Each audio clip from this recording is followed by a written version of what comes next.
Guys, kenalin nama aku Aifatian Kafaradifa dengan NPM 104230004. Nah, pada video kali ini aku bakal ngebahas suatu materi yaitu mengenai e-commerce. Nah, pasti diantara kalian gak asing ya sama yang namanya e-commerce. Nah, kalau misalnya e-commerce secara umum itu dapat diartikan sebagai proses transaksi jual beli secara elektronik melalui media internet. Adapun nih, menurut Brian Garner juga mengatakan e-commerce adalah pembelian dan penjualan barang serta jasa dengan menggunakan jasa komputer online di internet. Adapun beberapa faktor pendukung untuk e-commerce itu, yang pertama ada cakupan yang luas, yang kedua proses transaksi yang cepat, terus yang ketiga e-commerce dapat mendorong kreativitas dari pihak penjual secara cepat dan juga tepat. Yang keempat, e-commerce dapat menciptakan efisiensi yang tinggi, murah, serta informatif. Dan yang kelima, e-commerce dapat meningkatkan kepuasan pelanggan dengan pelayanan yang cepat, mudah, aman, dan juga akurat. Ada juga nih beberapa karakter e-commerce, diantaranya terjadinya transaksi antara kedua belah pihak, terus adanya pertukaran barang, jasa, ataupun informasi. Dan yang ketiga, internet merupakan media utama dalam proses atau mekanisme perdagangan tersebut. Lalu terdapat juga nih beberapa jenis-jenis transaksi di e-commerce. Yang pertama ada business to business atau B2B, di mana B2B ini diartikan sebagai sistem komunikasi bisnis online antara pelaku bisnis. Di sini tuh karakteristiknya yaitu salah satunya trading partners yang sudah diketahui dan umumnya memiliki hubungan atau relationship yang cukup lama.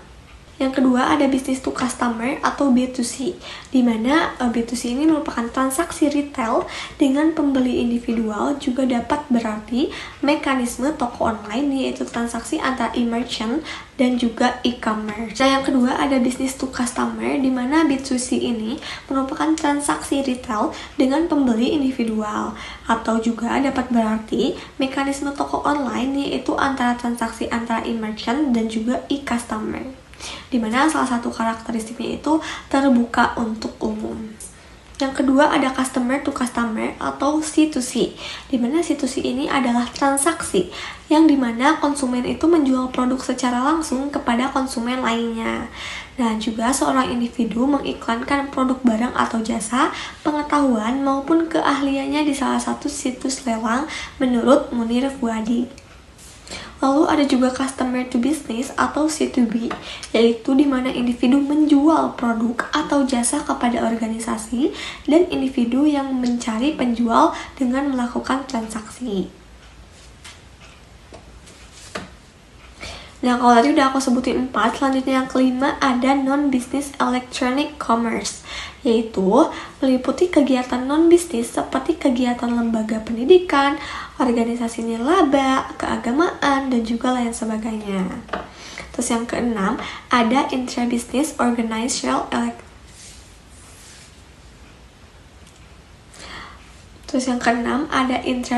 electronic commerce, di mana kegiatan itu meliputi semua aktivitas internal organisasi melalui internet untuk melakukan pertukaran jasa, barang, dan juga informasi, serta menjual produk perusahaan kepada karyawan dan juga lain sebagainya. Nah, kalau tadi jenis-jenis e-commerce, sekarang ada juga jenis-jenis konsumen, di mana diantaranya ada konsumen individual, konsumen organisasi, sama konsumen yang paling banyak melakukan bisnis di internet, terdiri dari pemerintah, perusahaan swasta, reseller, ataupun organisasi publik yang bertindak tidak semata-mata konsumtif sebagaimana layaknya konsumen akhir.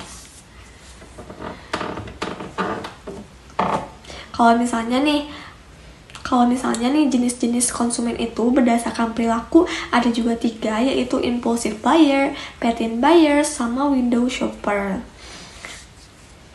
Selanjutnya nih aku bakal ngejelasin mengenai keuntungan dari produsen, yaitu yang pertama dapat membuat brosur berwarna serta menyebarkannya tanpa biaya cetak. Terus yang kedua tanpa batas-batas wilayah serta waktu, sehingga memberikan jangkauan pemasaran yang luas dan tak terbatas oleh waktu. Dan yang ketiga ada meningkatkan market exposure ya, atau pangsa pasar. Sama yang keempat dapat menurunkan biaya operasi. Nah, kalau misalnya tadi dari segi produsennya, sekarang keuntungan dari segi konsumen. Yaitu yang pertama, bisa memungkinkan transaksi jual beli secara langsung, mudah, serta nikmat. Dan yang kedua, disintermediation adalah proses meniadakan calo atau pedagang perantara. Nah, yang ketiga, menggunakan digital cash atau electronic cash ya. Kalau misalnya dari sekarang tuh e-wallet gitu. Yang keempat, memberikan kesempatan konsumen yang berada di belahan manapun untuk dapat menggunakan sebuah produk dari belahan dunia yang berbeda. Nah, tentunya dalam e-commerce juga terdapat beberapa masalah hukum ya yang ada, yaitu yang pertama tuh ada keaslian data. Nah, dimana kalau misalnya kriptografi itu adalah suatu teknik pengamanan serta penjaminan keotentikan data yang terdiri dari dua proses, yaitu yang pertama ada enskripsi sama deskripsi. Terus selanjutnya ada masalah hukum mengenai keabsahan atau validity. Terus selain keabsahan ada juga kerahasiaan atau privacy, ada juga keberadaan barang atau availability. Terus ada juga nih pembuktian kecakapan para pihak dari sisi yurisdiksi.